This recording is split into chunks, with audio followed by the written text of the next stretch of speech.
कहे दे, कुछ कहे दे।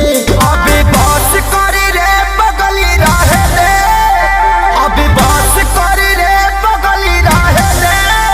दर्द तेरे मारी वो पहिले सहे दे, अभी बस करी रे बगली रहे दे।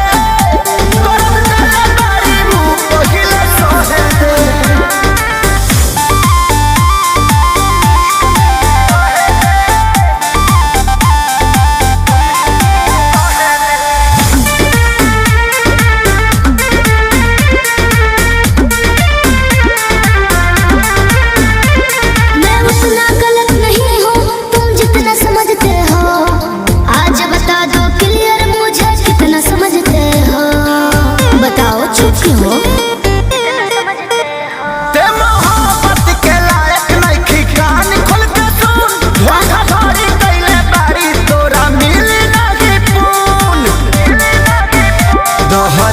अपना लाइफ में तो दहे